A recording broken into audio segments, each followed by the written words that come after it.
Ini menunjukkan YB Pasir Putih telah melakukan pembohongan yang nyata, memalsukan fakta sejarah dan mempunyai niat yang buruk terhadap sahabat-sahabat Nabi sallallahu alaihi wasallam. Berikut adalah antara dakwaan beliau yang sangat melampau. Pertama, Saidina Abu Bakar adalah bapa ceti sebelum Islam. Yang kedua, Saidina Abu Bakar kaya kerana peras ugut duit orang miskin. Yang ketiga, Saidina Omar gemar kacau isteri orang. Mana beliau suka, beliau pasti dapat. Yang keempat, Saidina Omar mempunyai hobi berzina. Dan yang kelima, Saidina Osman dan Saidina Ali turut didakwa memiliki sifat yang sama. Penjelasan. Zaman jahiliah adalah zaman sebelum Islam dan sistem ekonomi dan sosialnya adalah amat buruk secara umum. Namun, mengkhususkan peribadi besar seperti Saidina Abu Bakar, Saidina Umar sebelum Islam dengan tuduhan seperti di atas, perlu ada nas yang sahih kerana melibatkan maruah sahabat-sahabat besar Nabi sallallahu alaihi wasallam. Selagi beliau tidak dapat kemukakan bukti-bukti sahih, bermakna beliau telah membuat fitnah besar yang amat menjijikkan khusus kepada sahabat-sahabat Nabi sallallahu alaihi wasallam. Yang kedua, tuduhan Saidina Abu Bakar sebagai ceti adalah satu penghinaan kepada sahabat Nabi sallallahu alaihi wasallam. Kitab-kitab sejarah mengatakan bahawa beliau adalah salah seorang dari orang-orang Quraisy yang kaya raya, seorang saudagar yang terkenal dan berpangkat tinggi. Beliau bertanggungjawab menguruskan harta berkaitan pertumpahan darah dan diat, yakni denda, dalam masyarakat Quraisy, satu jawatan yang berprestij dan sangat mulia. Di mana dalam teks menyebutkan beliau menjauhi amalan jahiliah. Dia melarang dirinya minum arak kerana takwa kepada Allah dan dia tidak sujud kepada berhala. Dia termasuk orang yang menolak penyembahan berhala sebelum Islam. Dia adalah salah seorang dari orang-orang Quraisy yang kaya, seorang saudagar yang terkenal dan berpangkat tinggi. Dia bertanggungjawab ke atas harta berkaitan pertumpahan darah dan diat.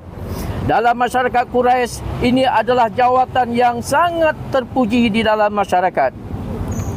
Yang ketiga, tuduhan Saidina Abu Bakar sebagai seorang pemeras harta orang susah dan fakir miskin adalah tuduhan berat yang perlu dibuktikan kerana akhlak dan tingkah lakunya sebelum Islam. Ternyata beliau adalah orang yang paling bersih dari kebobrokan akhlaknya, terkenal dengan sifat amanah, jujur, berani dan budi pekerti yang baik, dan dia dikasihi di kalangan kaumnya. Yang keempat, tuduhan dan fitnah keji lebih jahat dari puak Syiah ialah menuduh Saidina Umar sebagai penzina, hobi berzina dan ganggu wanita dan isteri orang. Karena Umar ibn al-Khattab radhiyallahu anhu qabla al-Islam syakhsiyatan qawiyatan wa barizatan fi Makkah, urifa bi shiddatihi wa adawatihi syadidah lil muslim wa ta'dhibihi lahum. Kana min athriya Quraisy wa tujaruha yamtaliku ilman bil kitabah wal qiraah wa haza ala makanatin marmuqatin kasafirin li Quraisy wa raghma salabatihi kana yatamatta' bi nakhwatil jahiliyah wa syahamatiha qabla an yahtadiya lil Islam. Sebelum Islam, Umar ibn al-Khattab, semoga Allah meredainya, adalah seorang tokoh yang berkuasa dan terkemuka di Mekah.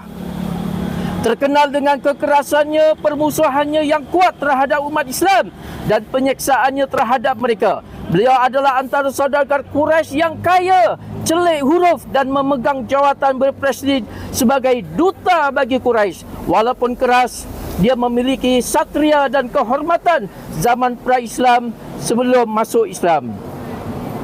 Yang kelima, mengaitkan Saidina Osman dan Saidina Ali berperilaku seperti kaum jahiliah lain adalah satu kesengajaan yang dibuat oleh YB Pasir Putih, hasil dari mulut, otak dan hati yang busuk, kotor lagi menjijikkan. Sayyidina Uthman radhiyallahu anhu adalah seorang yang lemah lembut, lagi pemalu, yang berjaya menawan hati baginda sallallahu alaihi wasallam untuk menjadikannya sebagai menantu.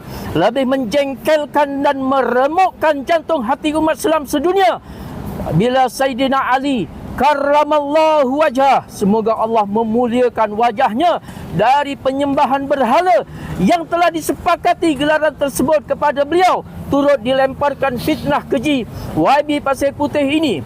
Tidakkah kamu tahu bahawa Sayyidina Ali memeluk Islam sedari kecil lagi?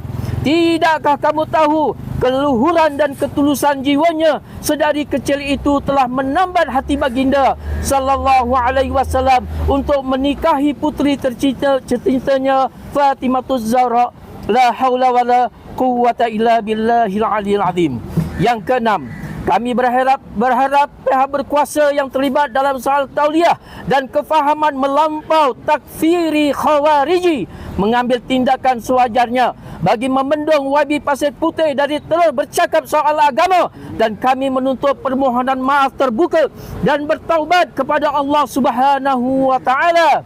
Dan kami memohon permaafan terbuka dan bertobat kepada Allah Subhanahu wa taala, dan letak jawatan daripada Setiausaha Dewan Ulama yang sangat memalukan. Keengganan beliau untuk tidak meminta maaf secara terbuka membuktikan sifat ego, keras kepala dan sombong. Al-kibru batarul haq. Sombong itu menolak kebenaran, wa ghamtun nas, dan suka menjelek-jelekkan dan menghina manusia.